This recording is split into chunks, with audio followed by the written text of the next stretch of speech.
Abra sua Bíblia aí no livro de Ruth, e eu vou começar lendo com vocês esta descrição que eu coloquei aí na primeira página do seu resumo, porque essa descrição é a que está escrita lá no comentário de Matthew Henry, uma grande descrição de um livro maravilhoso. Esta curta história é composta de assuntos domésticos de uma família em particular, com muita propriedade dá seguimento ao livro dos Juízes, pois os eventos ali relatados se deram nos dias dos Juízes, e também com muita propriedade precede os livros de Samuel, porque seu final nos introduz Davi. Não há relato de leis, milagres, conflitos ou vitórias, nem das questões do Estado, mas primeiro a aflição e depois o conforto de Noemi, também a conversão e posterior exaltação de Ruth. O propósito deste livro é: 1. Apontar para a providência, nos mostrando que mesmo nossas questões diárias são contempladas por Deus. A gente já para aqui e diz amém. 2. Apontar para Cristo, que descendeu de Ruth, de quem parte da genealogia é incluída neste livro, como vista em Mateus 1. Fala da conversão da moabita Ruth, e em sua introdução à ancestralidade do Salvador, temos um tipo do chamamento dos gentios em devido tempo à comunhão de Cristo Jesus, nosso Senhor. As aflições de Noemi e Ruth são-nos apresentadas, capítulo 1. Relatos de sua humildade de trabalho, capítulo 2. Sua aliança com Boaz, capítulo 3. E sua felicidade final, capítulo 4.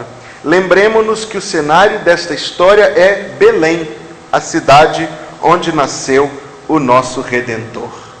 Meus irmãos queridos, a vantagem do panorama da Bíblia que estamos fazendo é que eu me deparei com a verdade de que eu nunca havia pregado no livro de Ruth antes. Algo a confessar a Deus, que o livro de Ruth é uma belíssima história do Antigo Testamento, e aqui nós vamos ter uma introdução, e é um livro cujo estudo é muito valioso para os irmãos que estão acompanhando este panorama desde o começo, ou que embarcaram e vão seguir até o final, porque o livro de Ruth nos ajuda a enxergar uma boa figura do Antigo Testamento, em particular dos livros poéticos, porque é uma poesia. Vou falar disso daqui a pouco. Quem escreveu o livro? Não sabemos. Provavelmente o pastor da igreja defende a posição de que foi o profeta Natã, que foi contemporâneo do rei Davi. Os livros que nós não sabemos quem escreveu, seguramente foi um profeta, porque somente eles teriam unção para escrever livros inspirados.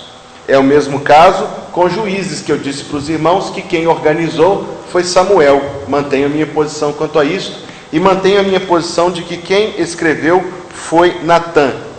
Natã escreveu na figura de um poema. Vamos falar disso ainda daqui mais um pouquinho. Quando a história aconteceu? Porque a Bíblia não traz datas. Possivelmente, eu digo de novo, a minha posição é que a história aconteceu no começo do livro dos Juízes, naquele mesmo período conturbado que nós vimos que Samuel colocou no final do livro. Com base no quê?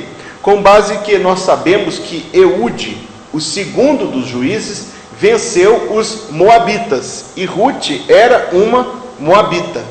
Então, para que a família de Noemi fosse procurar alimento em Moabe, quer dizer que Moabe estava numa posição elevada e não numa posição rebaixada. Logicamente, portanto, no começo da história. E a cronologia também nos diz que foi no começo da história, para que as datas batam da história de Davi chegar no ponto em que chegou. Mas isso é detalhe. Nós queremos ir ao manjar do livro. O livro pode ser resumido em 5 pontos, como está aí na página 1 do seu resumo, a parte 2, com números romanos 2, esquema do livro. Conta para nós a história de um homem chamado Elimeleque, que significa meu Deus é rei, e a família dele se deparou com uma situação de fome, e migraram de Israel para Moabe para poder obter alimentos. Entretanto, os planos deles não deram certo. A segunda parte é que a viúva Noemi e sua nora, também viúva Ruth, tomam uma decisão. Noemi disse: eu vou voltar para o povo de Israel. Ruth disse: eu vou com você. No terceiro ponto, Ruth, numa posição de muito grande necessidade e carência, sai para poder colher espigas que estavam caídas na beira do caminho. Uma mulher dedicada, trabalhadora, corajosa, que fez o que podia fazer numa situação muito difícil.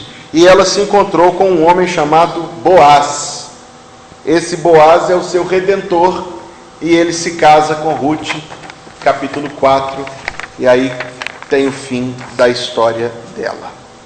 Eu disse para vocês que é uma poesia, só que a gente não enxerga poesia, né? A gente não enxerga poesia nos Salmos, por exemplo. A gente talvez enxergue linguagem poética, mas poesia mesmo não. Mas porque a nossa forma de poesia é uma poesia muito baseada em pirulito que bate, bate, pirulito que já bateu, quem gosta de mim é ela, quem gosta dela sou eu. Rima. Rima e ritmo, rima e ritmo, rima e ritmo. A poesia hebraica, que nós vamos ver aqui em Ruth, nós vamos ver nos Salmos, nós vamos ver em Cantares, não é rima e nem ritmo. A poesia hebraica é repetição. E a repetição, por vezes, é espelhada. Como está aí na página 2, você vai ver que a história toda é espelhada. A primeira ideia, A, é também a última ideia. Está vendo isso? Olha numa ponta. A família. Olha para onde termina o esquema poético do livro. A família. O livro começou em paz, o livro terminou em paz. Então esses opostos fazem parte da poesia hebraica. A gente encontra isso nos Salmos e em outras partes do Antigo Testamento. Veja só, começa com a família, termina com uma família. Começa com a tristeza de Noemi, termina com a alegria de Noemi. Começa com o encontro de um redentor, termina com aquele redentor fazendo o que um redentor faz, que é resgatar as pessoas em necessidade. E até os diálogos obedecem essa mesma lógica. Olha só, eu coloquei aí para vocês, porque isso é um resumo do livro, e você pode depois conferir como o livro encaixa dentro desse esquema. Diálogo de Noemi e Ruth. Como termina? Diálogo de Ruth e Noemi. Ruth e Boaz, Boaz e Ruth. Ruth e Noemi, Noemi e Ruth. O que eu estou querendo mostrar para os irmãos? A poesia do Antigo Testamento, ela é caracterizada por esse tipo de repetição. E essa repetição, essa marca de ideias, é o Salmo 119. Você não está enxergando isso, não? Ó, quanto amo a tua lei é perfeita, a tua lei é boa, a tua lei é justa, a tua lei é agradável. Então essa ideia da repetição caracteriza a poesia do Antigo Testamento. Isso faz com que a gente entenda que o livro de Ruth é escrito de forma poética. Quer dizer que a história não aconteceu? Quer dizer que a história não aconteceu? Pelo contrário, a história seguramente aconteceu. Ela trata de pessoas reais. E algum crítico da Bíblia pode até dizer que Ruth não existiu, mas ele não nega a existência de Davi. Quando você for a Jerusalém da próxima vez, você verá lá o túmulo de Davi preservado até o dia de hoje. Está lá enterradinho em Jerusalém, esperando o dia da ressurreição. É uma história ligada a pessoas reais, que realmente existiram, e na vida delas, porque não tem aqui nenhum acontecimento que tivesse a ver com a nação, nem com o país. Na vida delas nós conseguimos enxergar que Deus tem um propósito na nossa própria vida, e que Deus conduz a nossa própria existência. Capítulo 1 começa dizendo que houve uma fome na terra, e esse homem chamado Elimeleque pegou a sua esposa chamada Noemi, que significa agradável, e eles tinham 2 filhos, um chamado Malom. Malom significa doente, e o outro chamado Quilion, que significa erro. Então ele pega os seus filhos, o pai chama Deus é meu rei, a mulher chama agradável, os filhos chamam doente e erro. Imagina entrar dentro de casa e falar assim: doente, para de brigar com o erro. Mas então ele pega a sua família e vai para um lugar onde aparentemente havia condições melhores de viver, porque é isso que os homens têm de fazer, os maridos e os pais têm de prover para a sua família. Entretanto, meus queridos irmãos, nós aprendemos rapidamente como a vida é formada de reveses. Porque quando entraram naquela terra, onde aparentemente a sua situação ficaria melhor, ela não ficou melhor, pelo contrário, ela ficou mais difícil. O que aconteceu? O pai da família morreu. E depois os 2 filhos morreram também. Nós começamos o culto lendo o Salmo 146, que diz: não confieis em príncipes, nem em filhos de homens em quem não há salvação. Sai-lhes o espírito, volta para a terra, e naquele mesmo dia perecem os seus pensamentos. Meus queridos irmãos, nossos planos, por essência, são planos passíveis de serem frustrados. E a experiência de cada um de nós confirma isso. Não confirma? Por isso Tiago, meio-irmão do Salvador, ele escreveu: ei agora vós que dizeis, sabemos esse texto de memória, hoje ou amanhã iremos a tal cidade, e lá passaremos um ano, e contrataremos e ganharemos. Eis que vos digo que não sabeis o que acontecerá amanhã, porque o que é a vossa vida? É um vapor que aparece por um pouco e depois se desfaz. Em lugar do que, diz Tiago, devíeis dizer: se o Senhor quiser, e se vivermos, faremos isto e aquilo. A vida ela pode ser tão surpreendente que alguém vai se sentir completamente assombrado e amarrado de medo e incapaz de dar um passo sequer. Se nós levarmos a sério a possibilidade de risco que nós corremos em cada passo que nós damos, nós vamos ficar catatônicos. Então o livro de Ruth nos apresenta que realmente, meus queridos irmãos, os nossos planos, a gente almeja numa direção e aquilo não acontece, e acontece outra coisa diferente, por vezes contrária ao que nós queríamos. Mas Deus, nosso Deus, está num alto e sublime trono. Nosso Senhor Jesus ensinou isso. Vós vos inquietais dizendo: que comeremos, que beberemos ou que vestiremos? E ele advertiu que com toda a ansiedade que alguém tenha, ela não consegue aumentar o curso da sua vida um dia sequer. Não andeis ansiosos, não é assim que o Senhor diz? Deus cuida das flores, não cuida? Deus cuida dos pássaros, não cuida? Você vale mais do que um pássaro? Você vale mais do que uma flor? Então ele diz: Deus cuidará.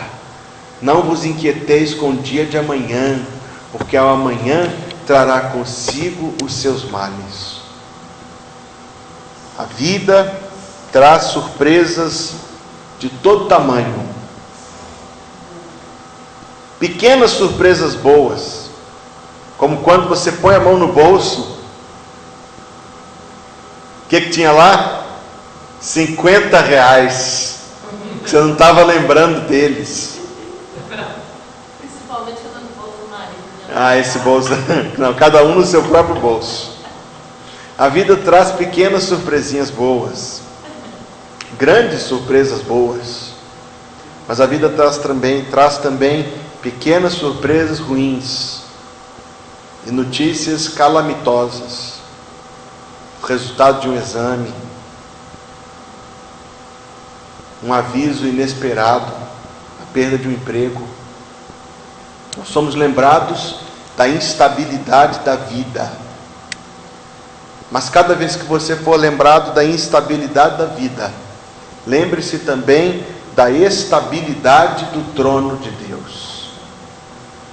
O que nós retemos no nosso coração de ler este curto livro de apenas 4 capítulos é que acontecimentos aparentemente inexplicáveis, e que o nosso coração talvez se contorça de dor e de ressentimento por causa deles, pertencem a um plano meticulosamente desenhado por uma mente muito mais elevada, muito mais sábia e muito mais amorosa do que a nossa. Até os nossos percalços, e erros, Deus, na sua infinita sabedoria e na sua graciosa soberania, consegue encampar. Foi assim a experiência de José, pois quando Jacó morreu, seus irmãos amedrontaram-se, crendo que agora José iria vingar-se deles, mas José disse: fiquem em paz, vocês planejaram o mal contra mim. Gênesis 50, verso 20. Mas Deus o transformou em bem. A nossa confissão de fé afirma que Deus é soberano. A vida é inesperada, a vida é cheia de surpresas, mas Deus é soberano.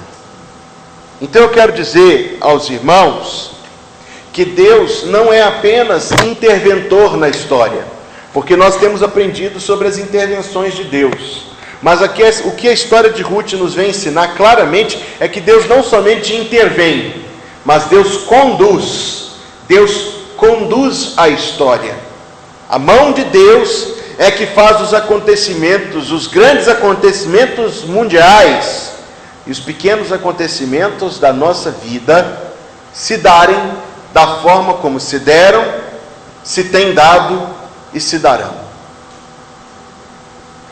O marido morreu, e aquilo para Ruth deve ter sido para Noemi, aquilo deve ter sido uma experiência completamente aterradora, porque ela estava em outro país, longe do seu povo, mas pelo menos ela tinha os 2 filhos em quem se amparar. Mas o que aconteceu com o doente e com o erro? Malom e Quilion, eles eram recém-casados, estavam cheios de planos, com as suas esposas Orfa e Ruth, estavam imaginando como eles iriam cuidar daquilo que o pai tinha deixado e da mãe, e ter as suas próprias famílias. E o que aconteceu?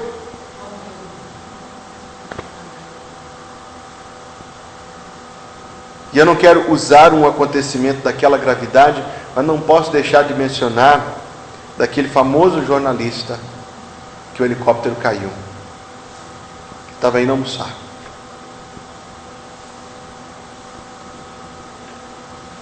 O que a nossa fé nos diz a respeito disso é que tudo isso e aquilo que nós não conseguimos entender como e nem porquê e nem de que forma e nem o que virá, tudo isto é a mão bondosa de Deus.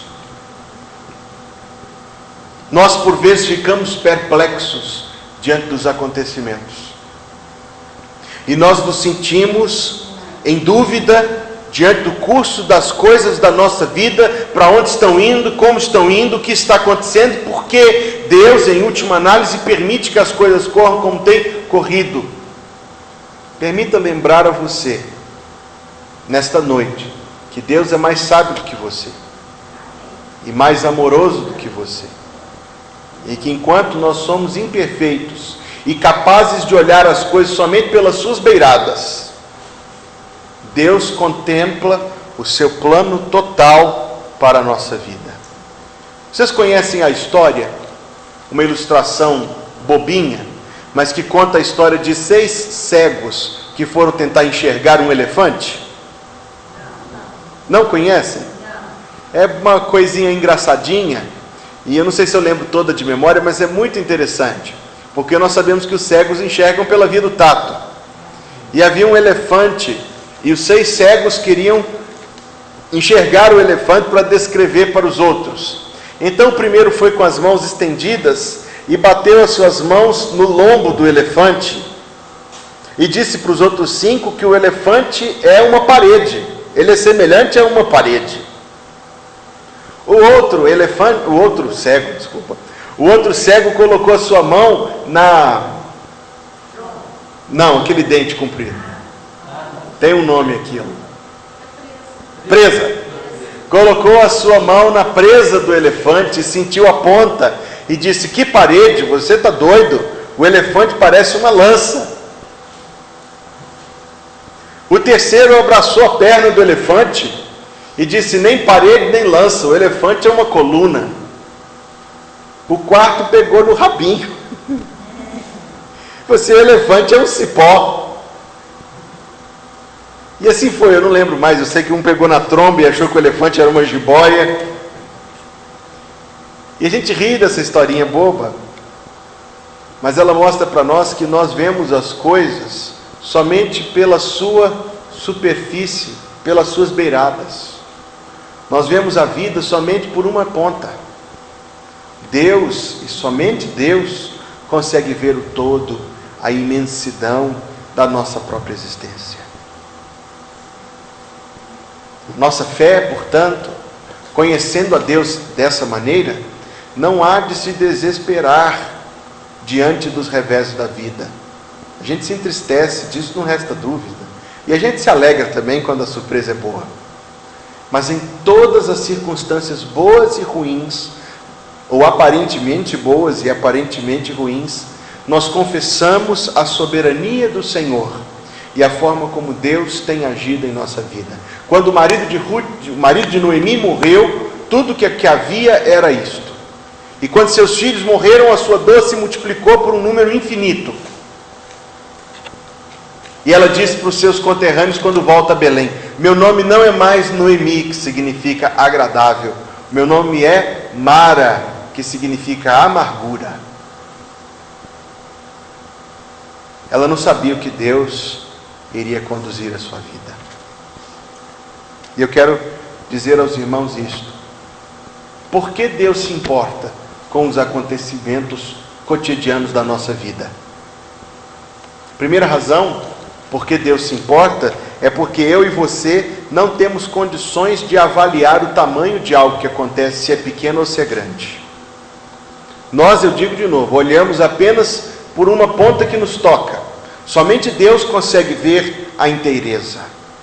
Então algo para nós parece ser pequeno, e alguém pensará até que a sua própria vida é uma vida pequena, de pouca expressão. Somente Deus sabe que aquilo que acontece, que impacto trará na sua vida. E somente Deus consegue ver desde agora as dimensões eternas do fruto da sua vida na vida de outras pessoas. Como eu poderia ilustrar isto? Talvez eu ilustraria isso contando para os irmãos a história de um vendedor de sapatos da cidade de Chicago, que era professor de uma classe da escola dominical, e que um dia estava muito preocupado com um dos seus alunos, e decidiu fazer uma visita àquele rapaz, porque dizia ele ao jovem, era um rapaz aí de uns 12 ou 13 anos de idade, se eu não estou enganado, e disse àquele rapaz o seguinte: eu estou muito preocupado com você, porque eu não vejo sinais de você ter verdadeiramente se convertido. E depois de insistir um pouco com aquele rapaz, ter apresentado o evangelho a ele, é que o rapaz passou de fato por uma verdadeira experiência de conversão. Aquele vendedor de sapatos, a gente não sabe nem o nome dele. Agora me fugiu, eu sabia, mas fugiu. Mas o nome do menino para quem ele foi fazer essa pergunta e orar com ele era Dwight Moody, um dos maiores evangelistas da história, a quem atribui ter pregado o evangelho para mais de 20 milhões de pessoas, no tempo em que ainda não existia nem microfone. Parecia ter sido um acontecimento sem nenhuma expressão, uma visita, e uma vida de pouca expressão, pouco fruto, porque ele era apenas um vendedor de sapato numa cidade crente, graças a Deus por isso, mas que viria dali? Somente Deus, eu digo de novo, conhece a extensão das ações, dos acontecimentos, e somente Deus conhece o fruto da nossa vida. Ele foi o pai na fé de Moody. E se você fizer uma linha, uma árvore genealógica espiritual, Moody está ligado diretamente a Billy Graham. Ouvia de Billy Sunday, que ouviu Moody e pregou para Billy Graham. Então imagina onde aquele sapateiro, qual foi a extensão do fruto da sua vida. Aparentemente, Ruth era só uma moabita idólatra, cujo nome se apagaria debaixo da poeira da história. Mas Deus desejou, escolheu aquela vida para ser ancestral do Salvador. Então nós não podemos adequadamente julgar o que é grande e o que é pequeno. Então nós não podemos adequadamente dizer que vida é significativa e que vida é pequena e esquecível. Digo de novo, nós não temos condições de adequadamente dizer quem é grande e quem é pequeno. Porque quando os discípulos brigavam a respeito de quem seria o maior no reino dos céus, Jesus pegou uma criança e disse: quem for como esta criança será o maior no reino dos céus. A história de nossa vida, esta é a beleza do livro de Ruth, porque a história de Ruth é muito parecida, ou fala muito alto, a história de cada um de nós. Por que tal coisa aconteceu? Só a mente de Deus sabe. E você não deve ferir o seu coração procurando porquês que pertencem somente a Deus. Deus não revela, em grande medida não revela os porquês da sua mente sábia. E não faz isso por egoísmo, não, nem por ninharia. É porque eu e você não conseguimos alcançar aquilo que está na mente que criou os céus, a terra, o mar e tudo que neles há. Não é verdade isto? Lembre disso na hora da sua provação. A segunda razão porque Deus se importa com pequenos acontecimentos é porque o grande Deus, único, altíssimo e santo, autor da vida e de todas as coisas, Ele se apresenta a nós como um Pai. Contudo, porém, no entanto, a ideia de Pai da Bíblia é diferente da ideia de Pai que existe no nosso tempo. E é muito diferente da ideia de Pai que o pecado distorceu por completo. O Pai da Bíblia, a forma como Deus se apresenta como Pai, é um Pai que não tem filhos crescidos. Os filhos de 80 anos de Deus são as suas crianças, que moram na sua casa e que estão debaixo dos seus cuidados continuamente. Quando eu fiz 26 anos de idade, demorou um bocado, eu saí da casa do meu pai. Mas Deus tem filhos de 100 anos que não saem da sua casa nunca. Quando Deus se apresenta como Pai, meus irmãos, Deus está chamando para si o direito de conduzir a nossa vida como um pai dos tempos bíblicos tinha. Isaac não teve uma opção se ele iria querer casar com Rebeca ou não. Notaram isso na história quando vocês leram? Abraão falou assim: vai lá e escolhe uma esposa para o meu filho. E nem chamou o rapaz para conversa. Claro que é figura, claro que na ocasião foi fato, mas para nós o ensinamento está cristalizado nesta imagem. Deus chama para si o direito de cuidar de nós. Deus chama para si o direito de nos guiar, de nos prover e de nos conduzir.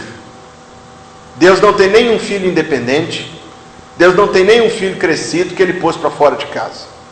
Tem uns emburrados, tem uns que dão trabalho, meio rebeldes, mas todos os filhos de Deus Ele retém debaixo das suas asas. E isso significa para nós proteção e cuidado, mas também sustento, e que Deus é fonte de direção para nossas decisões. Por que Deus se importa com os pequenos acontecimentos da nossa vida? Em primeiro lugar, porque a gente não tem condições adequadas de dizer o que é pequeno e o que é grande. Mas em segundo lugar, porque Deus é Pai nosso, que se importa e que conduz cada passo da nossa existência.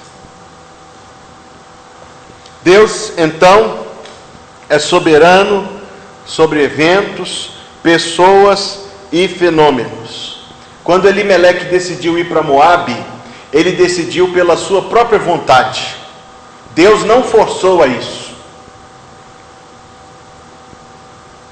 A questão aqui não é que Deus força as decisões das pessoas, mas que de uma forma misteriosa. Então escute isto, principalmente aqueles de nós que temos dúvidas com a doutrina da eleição. É um grande mistério a forma como Deus concilia a sua vontade soberana com a nossa vontade. Mas são duas coisas unidas na revelação da Bíblia, indissociáveis, inseparáveis. E aquilo que Deus uniu, não separe o homem. O governo de Deus e as escolhas humanas estão indissociavelmente unidos. As escolhas que nós fazemos e nós somos responsáveis por elas e temos de arcar as responsabilidades delas. Deus, no entanto, em última análise, não somente permitiu que nossas decisões acontecessem, mas incluiu nossas decisões no seu plano. Não somente isso, mas de forma ainda muito maior, Deus escreveu a nossa história e Deus incluiu as consequências no seu plano maior. Somente a mente de Deus consegue encampar tanta coisa. Conseguimos entender isso, meus queridos irmãos? Então a história de Ruth também nos diz que Deus não é somente um espectador da história. Talvez alguns de nós tenhamos a ideia não muito adequada de que a graça de Deus significa simplesmente que Deus escolhe não reagir. Mas eu quero afirmar aos irmãos esta noite que a graça de Deus é uma graça soberana. Deus não tem plano B. Deus não tem plano B. Deus consegue saber tudo, antes de tudo, e ser o autor de toda a nossa história. Eu acho que esse ponto já está bem enfatizado e é a principal verdade na história de Ruth. Então, capítulo 2.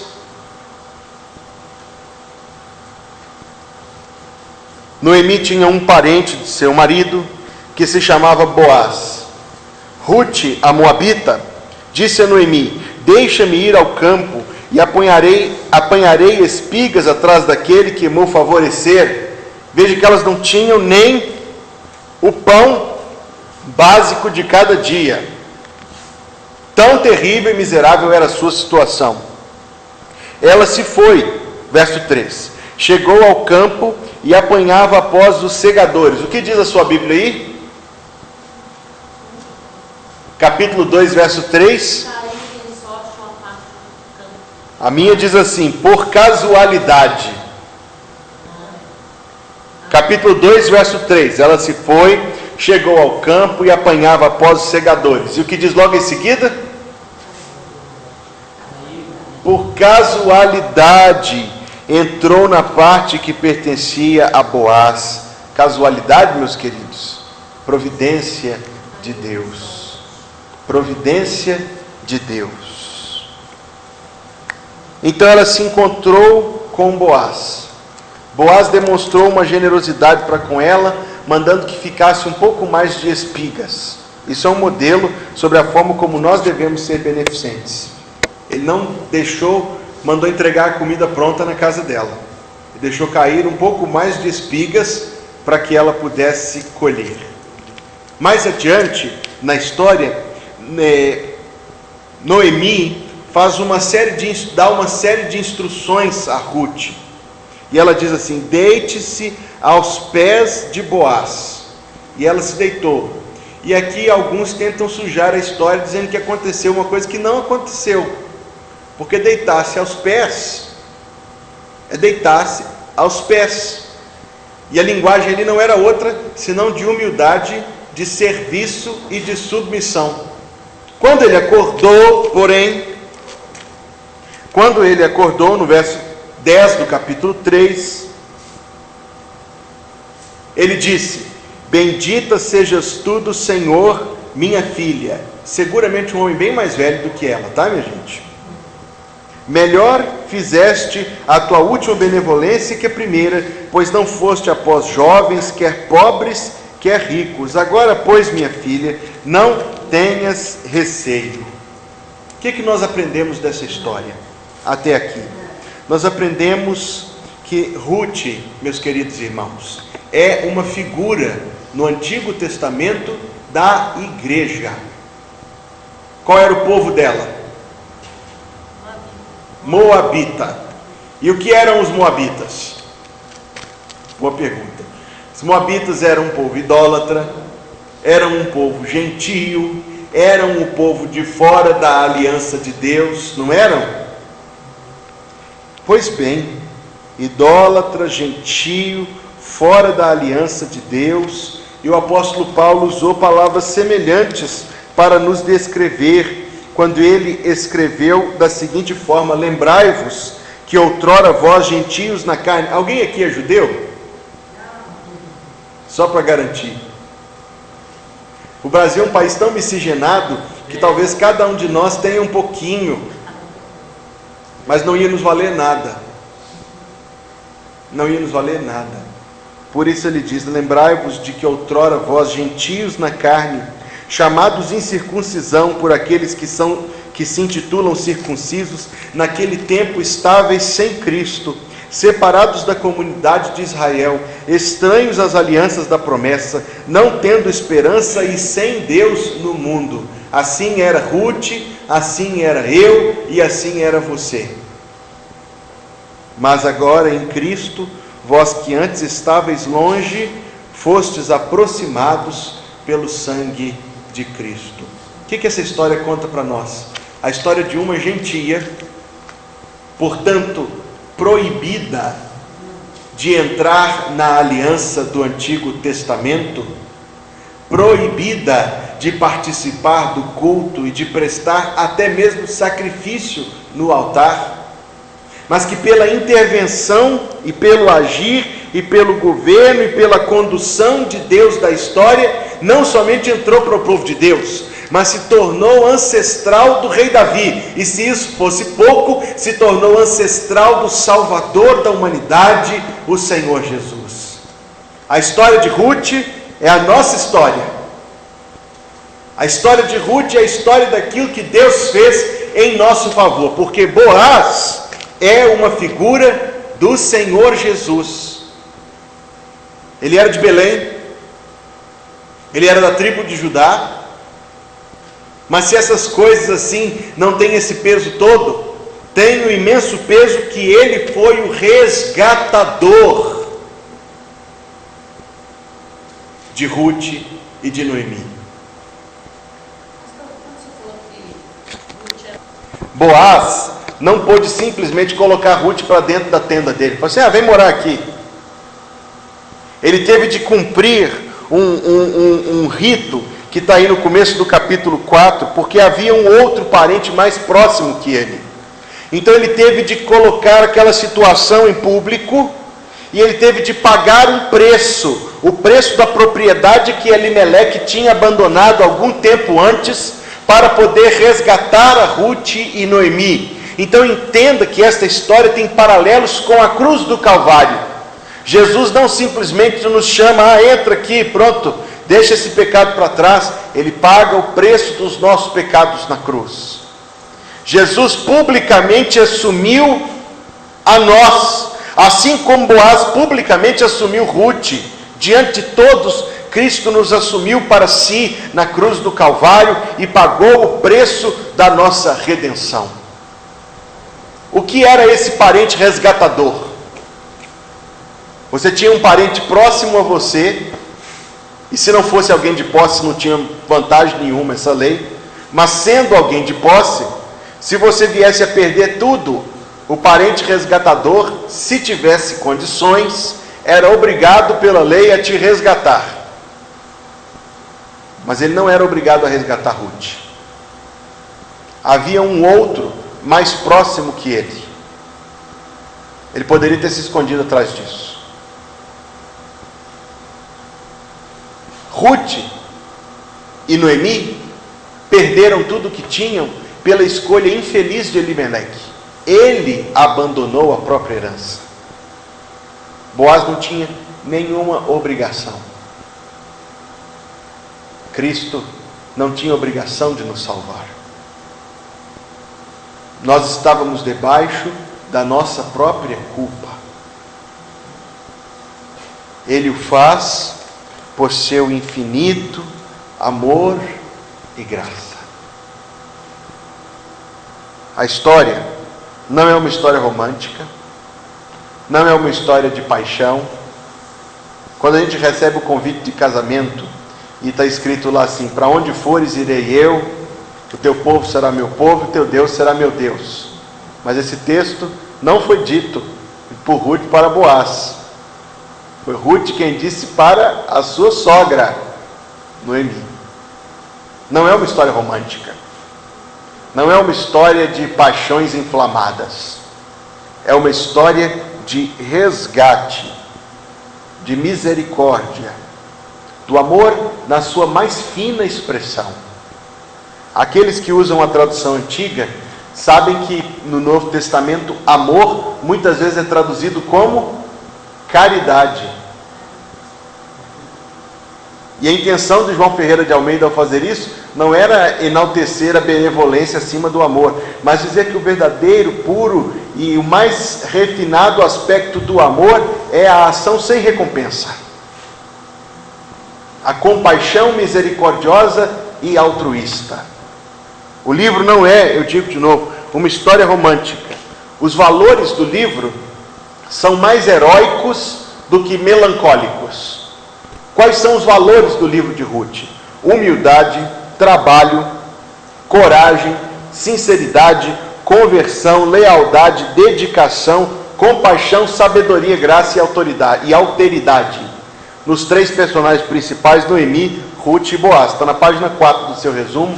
Eu apenas mencionei, depois você leia. Quando nós lemos uma história romântica,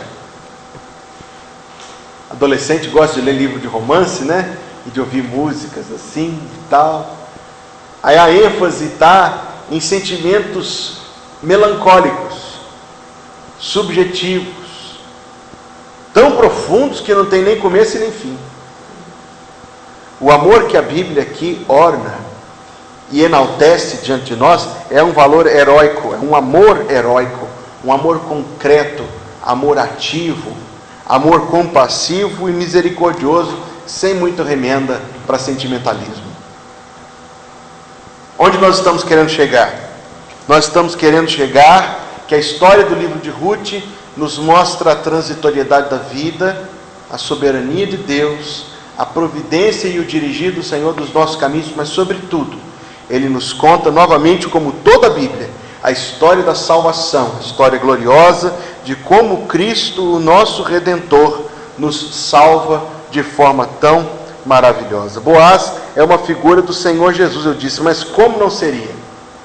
Um homem honrado, acima de toda prova, generoso, inquestionavelmente submisso a Deus, que paga o preço do resgate. Jesus, meus queridos irmãos e minhas queridas irmãs, é o nosso resgatador. Então, capítulo 4, verso 13.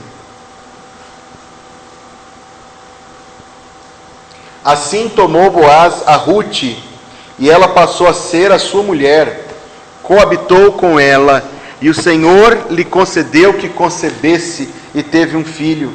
Então as mulheres disseram a Noemi: seja o Senhor bendito, que não deixou hoje de te dar um neto, que será o teu resgatador, e será afamado em Israel o nome deste. Meus queridos irmãos, o choro pode durar uma noite. E que noite é esta? Não é a noite de hoje para amanhã. É a noite da nossa vida aqui na terra. Porque a noite é escura e rápida. O choro pode durar uma noite. E a nossa vida, ela parece ser a coisa mais longa que a gente vai fazer. mas comparado com o dia de glória que Deus há de trazer, ela não será mais rápida do que a noite que passou. O choro pode durar uma noite, mas a alegria vem pela manhã. Nós um dia fitaremos também a face do nosso resgatador, o Senhor Jesus Cristo. Ele nos desposará assim como Boaz desposou a Ruth. O preço ele já pagou e para si ele já nos assumiu. Quando ler o livro de Ruth, leia se lembrando que aquela história é a sua história e a história de Deus na sua vida. Amém. Amém. Fique em pé, abra o inário no hino 343.